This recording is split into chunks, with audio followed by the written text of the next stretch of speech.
Vamos ler os versos 51 a 55 na versão Almeida, revista e atualizada, que nos diz assim. Este texto, lembrar os irmãos, é parte do Cântico de Maria ainda, é a parte final deste Cântico de Maria. E como nós temos estudado desde o começo, não é? Desde o começo desse encontro de Maria com sua prima Isabel e tudo o que acontece, nós vemos aqui a presença clara do Espírito Santo. E, portanto, este é o cântico que Maria, cheia do Espírito Santo de Deus, canta, é levada pelo Espírito Santo a cantar. Portanto, as verdades aqui contidas são verdades reveladas pelo Espírito Santo de Deus por meio de Maria. E ela diz assim, verso 51. Agiu com o seu braço valorosamente, dispersou os que no coração alimentavam pensamentos soberbos, derribou do seu trono os poderosos e exaltou os humildes. Encheu de bens os famintos e despediu vazios os ricos. Amparou a Israel, seu servo, a fim de lembrar-se da sua misericórdia a favor de Abraão e de sua descendência para sempre, como prometera aos nossos pais. Amém. Glória a Deus por sua palavra. Meus irmãos, este texto é um texto que nos é conhecido e que em nossos tempos, infelizmente, muitas vezes tem sido usado e abusado de uma maneira equivocada. Isto porque muitas pessoas têm usado este texto ou falado neste texto como se neste texto ficasse claro, ouvíssemos o quanto Deus odeia ricos e poderosos e pessoas que têm, alguma influência. Todas essas pessoas Deus odeia. E isto não é o que o texto diz. O texto fala de facto de ricos, o texto fala de facto de poderosos, o texto fala tudo isso. Mas se nós atentarmos para o verso 51, que é onde começa este trecho, ele diz: agiu com seu braço valorosamente, dispersou os que no coração alimentavam pensamentos soberbos. Portanto, este verso, ele é a chave para o entendimento de todos os versos que vêm a seguir. Isto porque, novamente, nós vivemos sobre a influência de uma falsa virtude da pobreza. E esta é a razão porque nós, que somos evangélicos, e nós voltamos a explicar novamente o que significa ser evangélico. Ser evangélico não significa nada além de nós temos a Bíblia como a nossa única regra de fé e prática. Portanto, qualquer um dos irmãos tem o direito e a autoridade de questionar qualquer coisa que seja ensinada em nossa igreja ou dita deste púlpito com a palavra de Deus. Com a palavra de Deus. Não porque acha, tem uma impressão ou porque discorda simplesmente, mas com a palavra de Deus dizer: olha, desculpe, mas não é isto que a Bíblia diz. Olha, vamos ver este texto, vamos ver o que Deus diz aqui, o que Deus diz ali. Isto significa ser evangélico. Crer na Bíblia e na Bíblia somente. E a Bíblia ser a nossa regra de fé e prática. E por que eu digo isso? Porque esta é a razão de nós, evangélicos, por exemplo, não termos organizações religiosas de pobreza. Como assim de pobreza? Como assim? Associações que ajudam as pessoas necessitadas? Não. Que tenham voto de pobreza. Porque nós não cremos que exista virtude na pobreza. Porque a palavra de Deus não nos ensina que há qualquer tipo de virtude em ser pobre. Assim, obviamente, como não há virtude em ser rico. Assim como não há virtude em ser ignorante. Assim como não há virtude em ser estudado e ter o pós-doutoramento em qualquer universidade que seja. A virtude não está em nenhuma dessas coisas. Nós vivemos num tempo de uma falsa virtude da ignorância, onde as pessoas que são muito estudadas são olhadas muitas vezes a dizer: só porque estudaste a mais, achas que sabes melhor. Não é nada. Eu tenho a escola da vida.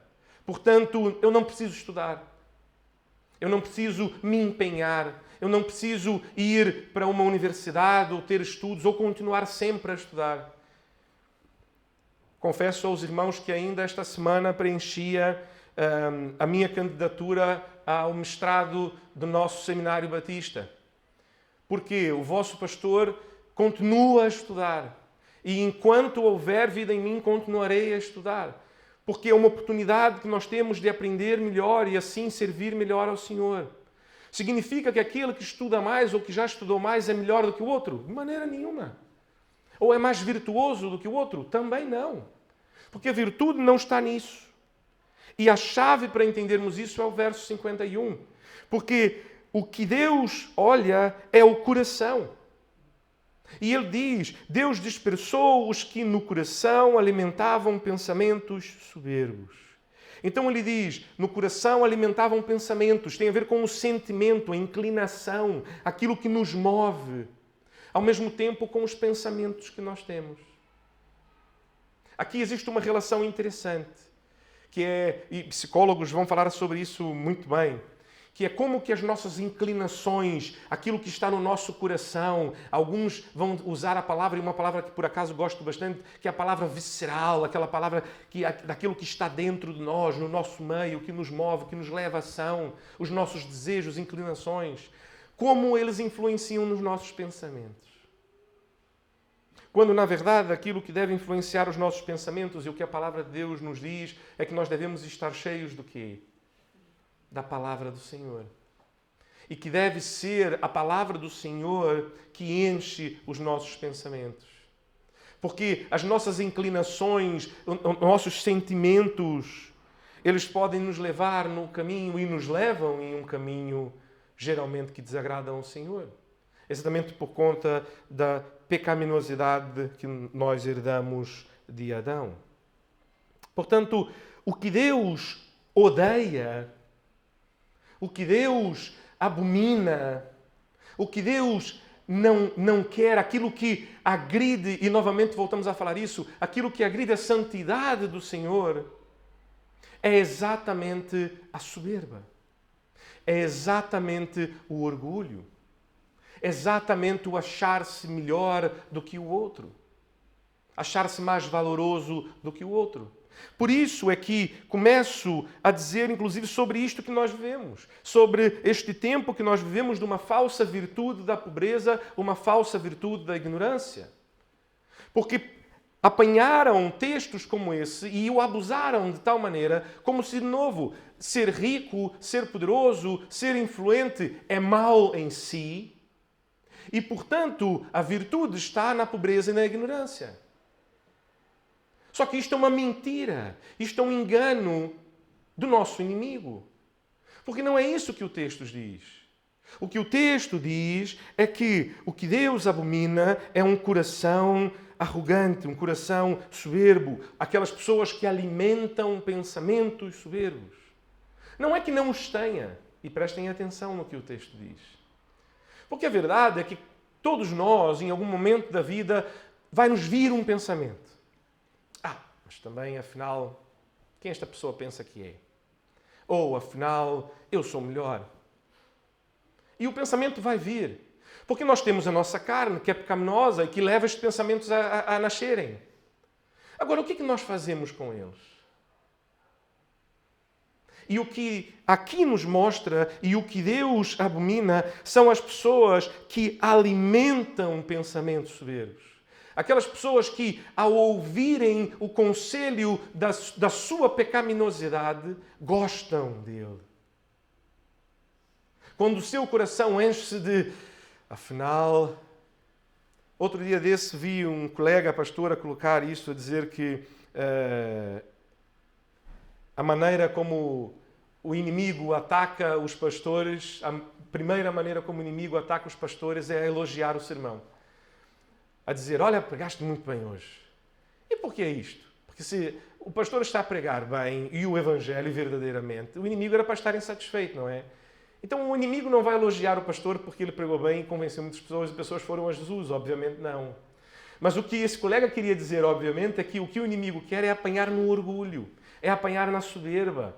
É dizer ao pastor, afinal, olha, realmente és um grande pastor, és alguém que percebe bem a Bíblia e que explica muito bem, e as pessoas percebem, e as pessoas são transformadas. E este pastor, ao ouvir este grande conselho, abre um grande sorriso, alegra-se e diz, afinal, sou mesmo. E é isto que Deus odeia. Que aqueles que alimentam pensamentos soberbos. Porque da mesma maneira, como há 2 semanas dizia aos irmãos, e a irmã Maria Alice bem lembrou, de que nem a nossa fé é nossa, nem as boas obras é nossa, nem o sermão que o vosso pastor prega é dele. Porque a verdade é que o que eu faço simplesmente é expor aquilo que está na palavra de Deus. E, portanto, nada de nós é nosso. Porque nós já temos falado sobre isso e tivemos uma reunião aqui há algumas semanas a falar sobre a questão dos nossos dons espirituais, as habilidades, os talentos. E sempre que trabalhei com atletas, uma das coisas que eu sempre dizia, eu acho que já partilhei isso com os irmãos, de como falo isso aos atletas, de dizer que como Deus alegra-se quando vê um atleta de altíssimo rendimento, numa Olimpíada, por exemplo, a fazer coisas que nós olhamos e dissemos, como é que esta pessoa consegue fazer isso? Eu seria absolutamente incapaz. E Deus alegra-se, e eu falo, Deus está na primeira fila sentado, orgulhoso, a pensar, olha, e Deus olha para Jesus e diz assim, fomos nós que criamos. Olha que espetáculo. Olha o que são capazes de fazer. E alegra-se porque aquelas habilidades que Deus deu, aquela pessoa foi e exercitou com disciplina, com cuidado, a chegar ao ponto de conseguir fazer coisas espetaculares. Agora, isto vem da pessoa? Também não. Porque são habilidades, são talentos, são dons que foram dados por Deus. E claro, aquela pessoa se esforçou e exercitou, mas a verdade é que o talento é de Deus. Vem de Deus, veio de Deus. E, portanto, volto novamente a focar de que o que Deus odeia e o que desagrada ao Senhor é o coração soberbo.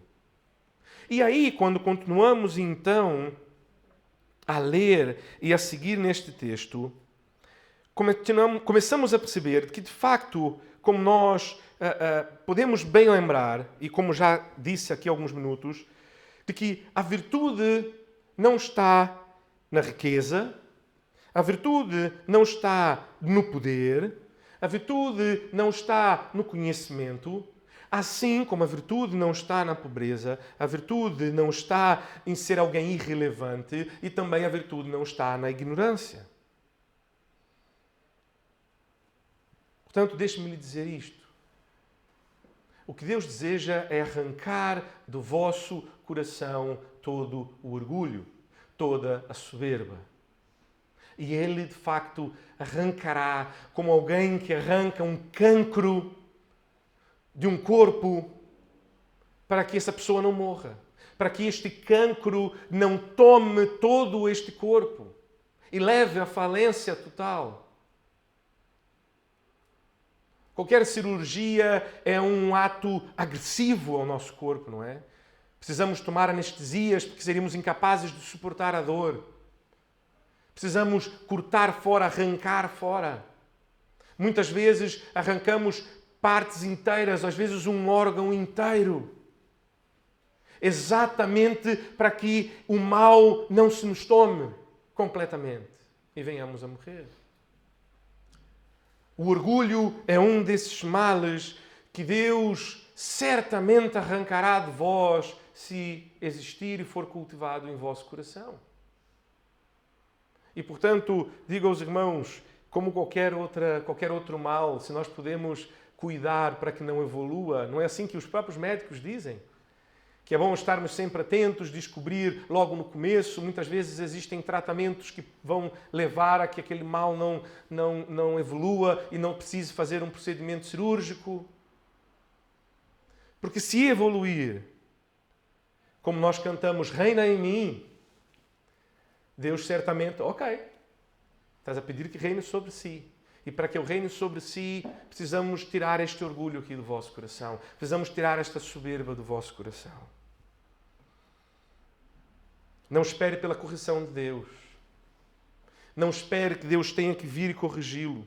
Entregue também, não apenas quando nós dizemos entregamos então os meus bens, entrego a minha vida, entrego o meu coração, mas de maneira genérica, mas entregue também o seu orgulho, a sua arrogância, a sua soberba diante dele, para que ele possa tratar do vosso coração. O problema, portanto, meus irmãos, não está na riqueza, nem no poder, nem na influência, nem na fama, mas no coração. Um exemplo que nós temos como ver e lembrar é o exemplo de... Os irmãos lembram-se onde Jesus foi sepultado? Jesus não foi sepultado. Quando os homens eram crucificados, e eu não sei se todos os irmãos têm esse conhecimento, quando uma pessoa era crucificada, ela ia para uma cova pública geral. O que isso significa? É como hoje em dia, que é alguém, por exemplo, que seja alguém morador de rua, que não tenha documentação, que não saibam quem é, morre e vão colocá-lo então numa cova, comum, simples e sem muitas coisas e uma identificação ali apenas de um número. Mas é individual, não é? Naquele tempo, quem era crucificado, eles abriam um grande buraco no chão, jogavam todos juntos e cobriam com terra. Já era impossível distinguir quem era quem, aqueles ossos de quem que era. E era neste lugar que Jesus, por ter sido crucificado, iria. E era esse o desejo daqueles que pediram a sua crucificação, inclusive. Mas houve um homem que era influente. Tão influente que vai ao governador pedir o corpo de Jesus. E pensem comigo, é qualquer um que vai ao governador pedir qualquer coisa e que consegue uma audiência, e ainda mais no meio dessa confusão que os irmãos imaginam como é que não estava aquele momento de confusão. E consegue uma audiência com o governador e é ouvido pelo governador e o governador o atende a dizer, ok, pode levar o corpo dele então, já que queres que sepulte no vosso.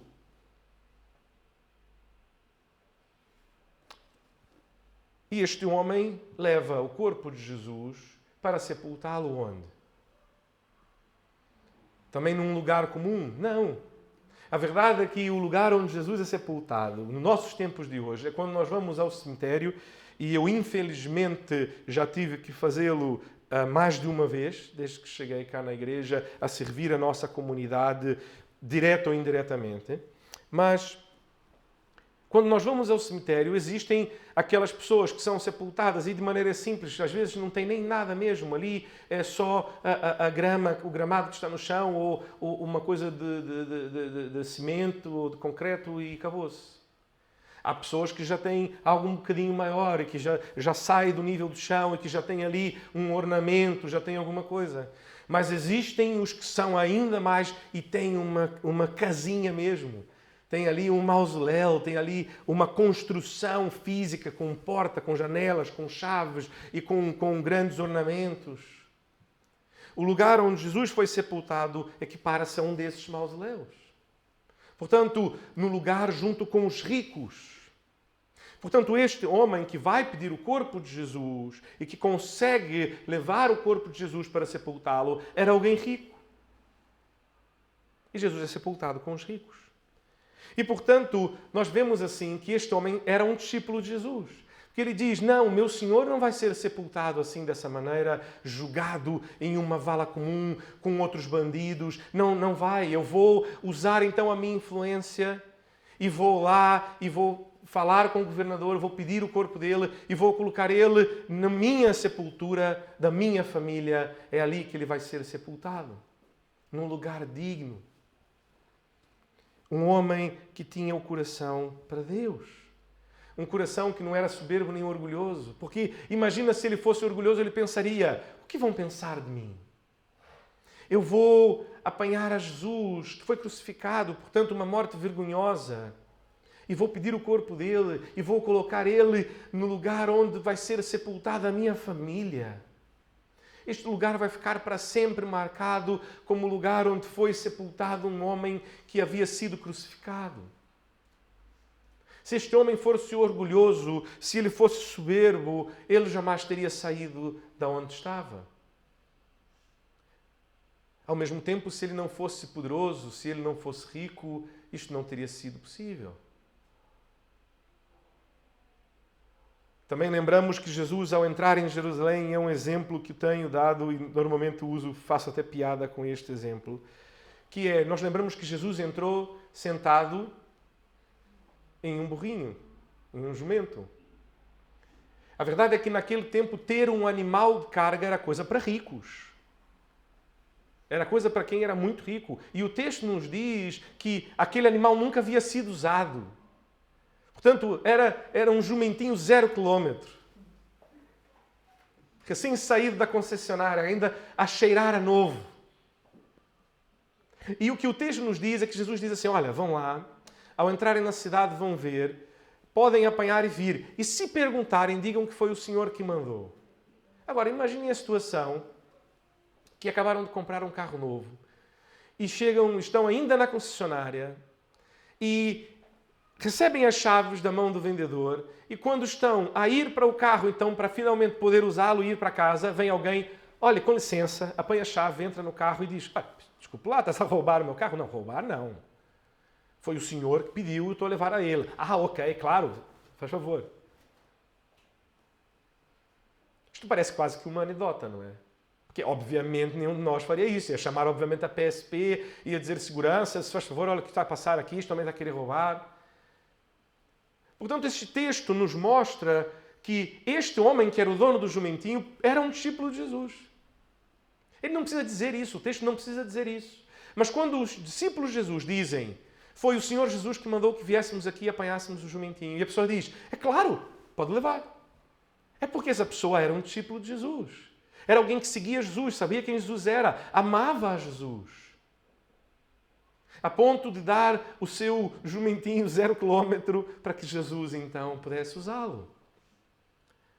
Se não houvesse essa pessoa com posses a viver ali em Jerusalém com um jumentinho 0 quilómetro à porta da casa, isto não poderia ter acontecido. Se fosse uma pessoa com um coração orgulhoso ou ostentoso, ia dizer, mas depois vão saber que fui eu, porque vão ver o meu jumentinho aqui. E vão saber que é meu e que fui eu que emprestei para ele para que entrasse em Jerusalém. E depois eu vou ficar marcado por isso. Eu não vou me envolver nisto. Mas não houve um coração orgulhoso ou soberbo. E então o texto continua. Verso 52. Derrubou do seu trono poderosos e exaltou os humildes. Aqui somos levados a relembrar aquilo que Deus já fez. Porque se perceberem, o texto está inclusive no passado. O texto não está a dizer o Senhor está a derrubar do trono os poderosos e exaltar os humildes. Ele não está no futuro a dizer o Senhor derrubará do trono os poderosos e exaltará os humildes. Ele está a falar no passado, algo que já aconteceu. E quando eu digo aos irmãos, derrubou do seu trono poderosos e exaltou humildes, a primeira cena que me vem à mente foi exatamente Saul e Davi. Saul, o rei poderoso, estabelecido por Deus, mas que deixou o orgulho tomar o seu coração. Começou a achar que era mais do que aquilo que de facto era.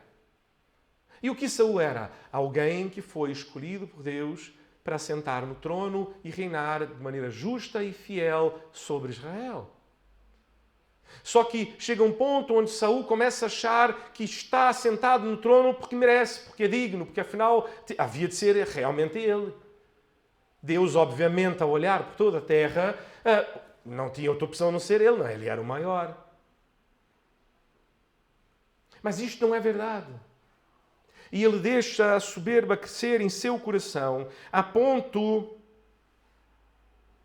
de começar a fazer coisas que desagradam ao Senhor, porque achava que afinal ele era maior do que tudo isso. E percebam o que Saul faz, não sei se os irmãos se lembram, mas o que Saul faz que desagrada ao Senhor? Os irmãos lembram o que Saul fez que foi definitivo e que desagradou ao Senhor? Foi a guerra que ele não obedeceu. Foi a guerra, não obedeceu, mas teve algo que o mais contundente foi uma coisa. Ele sacrificou ao Senhor. Mas, pastor, tem algo que o pastor deve estar enganado. Como assim? Ele fez um sacrifício ao Senhor e isto foi a derrocada de Saul? Sim, porque ele era rei e não sacerdote. E quem deveria fazer sacrifício eram os sacerdotes. E havia um sítio onde o sacrifício deveria ser feito. E o que é que ele faz? Ele faz um altar de pedra, ou seja, fora do sítio onde Deus havia estabelecido que deveria ser feito o sacrifício. E ali ele faz um sacrifício. Ele mesmo faz o sacrifício. Eu não preciso de sacerdotes para nada. Eu sou o rei, eu sou o maior. E ali nós vemos o orgulho a tomar o coração dele. E ali Deus olha para ele e já diz, acabou-se. E Davi era aquele jovem humilde que, se os irmãos lembrarem, tocava a harpa para acalmar o coração do rei. Ele era alguém que servia ao rei. Era alguém humilde, um jovem, um pastor de ovelhas, que tocava a harpa para se animar quando estava no campo solitário a cuidar das ovelhas. E então passou a também servir o rei. E Deus derruba Saul do trono e coloca Davi. Davi que reina sobre Israel e cujo o trono é prometido a Jesus. Lembram-se? O anjo diz que ele reinará sobre o trono de seu pai Davi. Portanto, no verso 52, não está a falar de que Deus odeia poderosos, mas Deus odeia os poderosos que têm os seus corações cheios de orgulho e soberba e que alimentam pensamentos soberbos. Verso 53. Encheu de bens os famintos e despediu vazios os ricos. De quem os irmãos lembram nesta situação? Eu lembro-me aqui de José e seus irmãos. José tem um sonho e ele vem a seus irmãos e diz o sonho que tem. E o sonho que ele tem é que ele vê um campo de trigo, cada um deles tem o seu trigo e que, de repente, o trigo dos seus irmãos curva-se diante do trigo dele. E os seus irmãos ficam bastante irritados com ele, porque José era o irmão mais novo. E diziam, quem és tu para achares que é mais do que nós? E dizem a ele que ele tem soberba no coração. Mas quem é que ouve estas palavras e que age como age? O que é que os irmãos de José fazem com ele? Jogam-no num poço, vendem-lhe como escravo. A que ponto a soberba, a arrogância, o orgulho é capaz de tomar o coração do homem? A ponto de vender o próprio irmão e mentir para o próprio pai, porque apanham a capa dele, levam para o pai e dizem, o nosso irmão está morto. Enganam o pai. Mas no fim nós conhecemos o fim da história. E sabemos que quando houve fome em toda a região, neste ponto da história, José interpreta o sonho e é colocado como administrador de toda a riqueza do Egito. E prepara o Egito para este tempo de grande fome.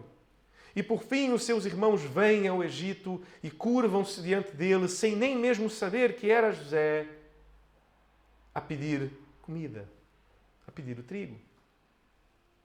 Deus, portanto, enche de bem os famintos. José foi vendido como escravo, açoitado. Ele provavelmente tinha marcas de que era escravo, porque o escravo era uma propriedade, e, portanto, então ele ganhava uma tatuagem que o marcava, como os animais ganham até hoje. Um cavalo, um boi, ele ganha uma marca, que esta marca identifica de onde ele é, de quem é o proprietário dele, de onde ele é criado. Diz a sua origem, o seu proprietário. Também era assim naquele tempo. E por isso, provavelmente José tinha estas marcas. Porque ele fora escravo e sofreu e foi preso, foi açoitado.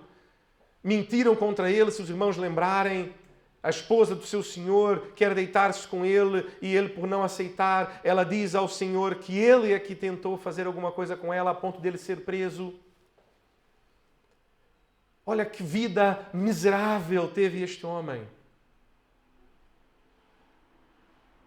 Mas Deus fez. Ele encheu de bem o faminto José e despediu vazios os ricos seus irmãos.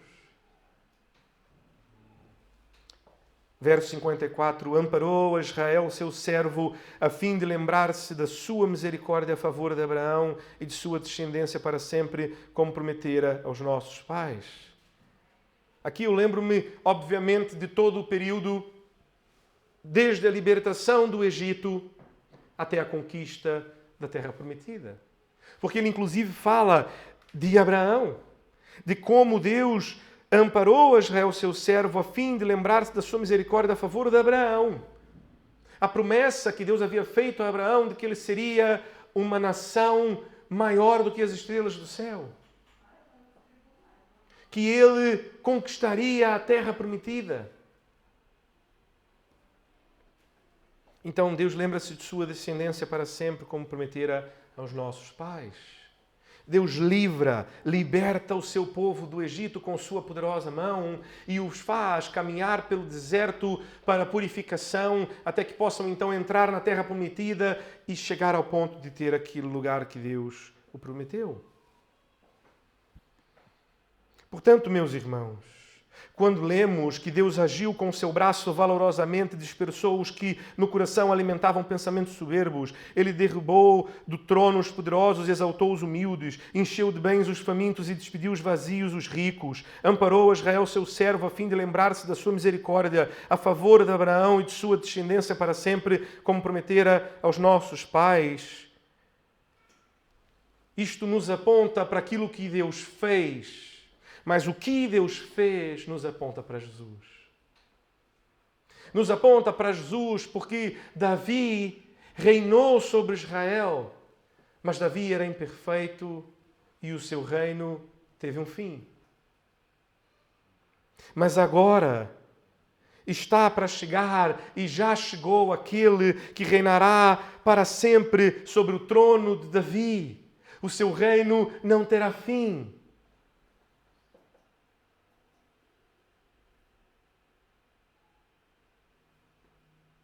José abençoa seus irmãos e Deus usa José para abençoar os seus irmãos, porque Deus o enche de bens, o faminto José.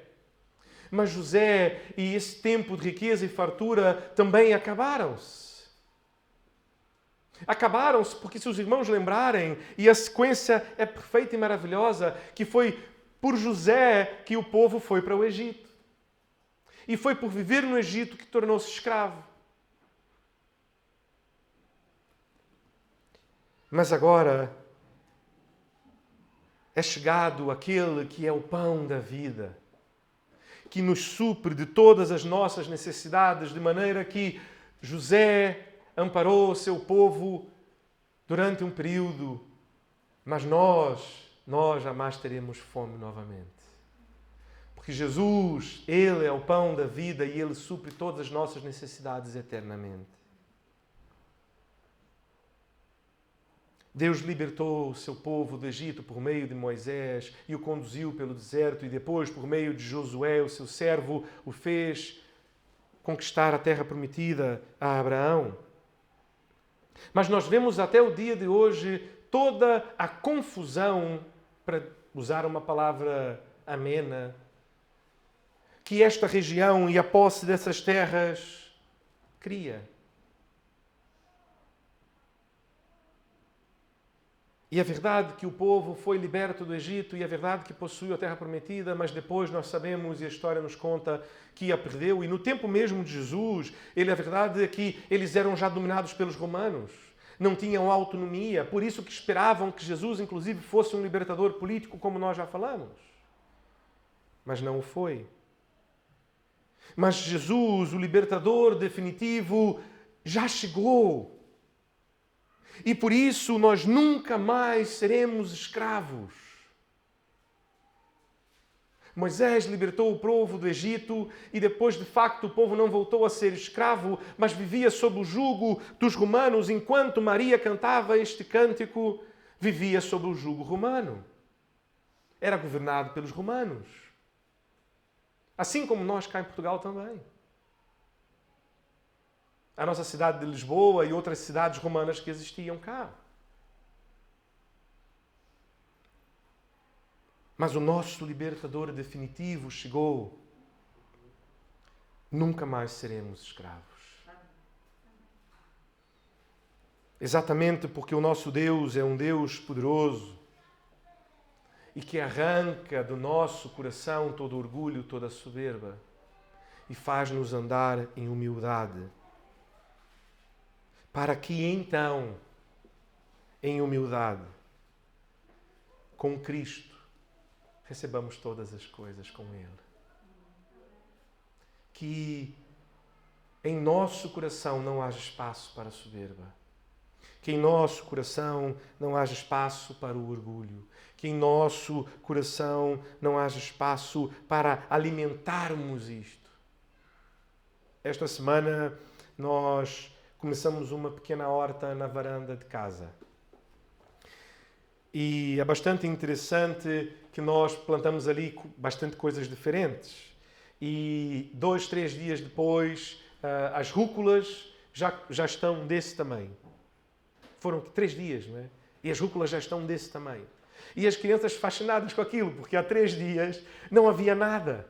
E nós simplesmente apanhamos ali aquela coisa de plástico e botamos terra e colocamos umas sementes. E temos andado a cultivar. Temos andado a regar.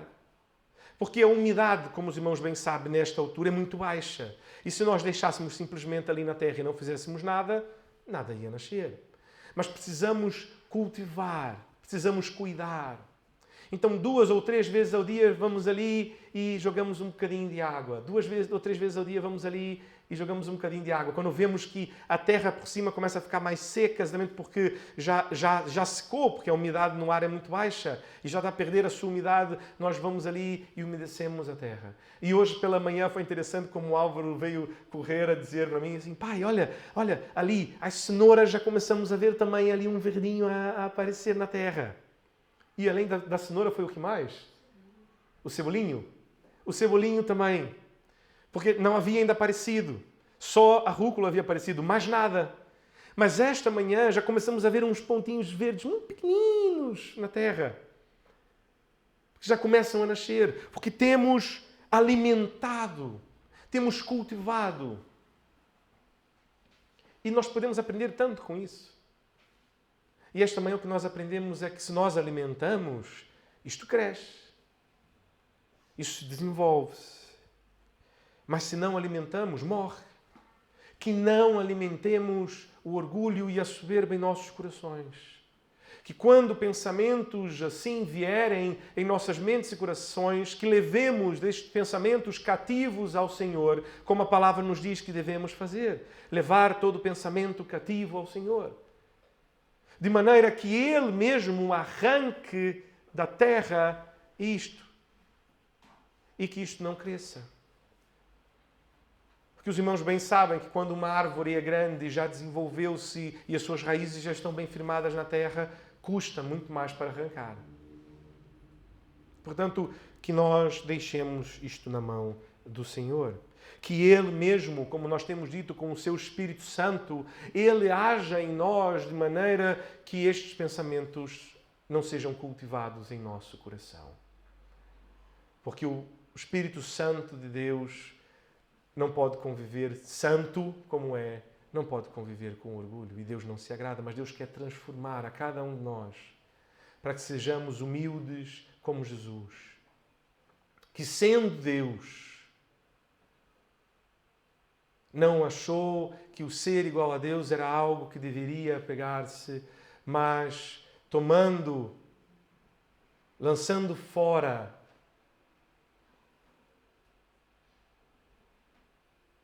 tomou a forma de homem e viveu entre nós. Ele não achou que o ser igual a Deus era algo que deveria apegar-se. O que isso significa? Que Jesus não foi orgulhoso. Ele teve que humildemente fazer-se homem. E nós vemos aqui Jesus, bebê, no ventre de Maria, ainda. Tão pequenino. Tão frágil. Maria ainda no começo da sua gravidez. Como os irmãos bem sabem, poderia inclusive nem vingar, não é? Poderia ser que nem nascesse, poderia ter um aborto espontâneo, não é? Mas não Jesus. Que o Senhor mesmo haja em nossos corações e nossas vidas. Que Ele mesmo nos ensine. Que Ele semeie em nossos corações a humildade com o Seu Espírito Santo. Que possamos ter este fruto do Espírito em nossas vidas. E que não alimentemos a soberba, a arrogância e o orgulho em nossos corações. Para que Deus não tenha que arrancá-lo de nós. E doa muito mais no fim.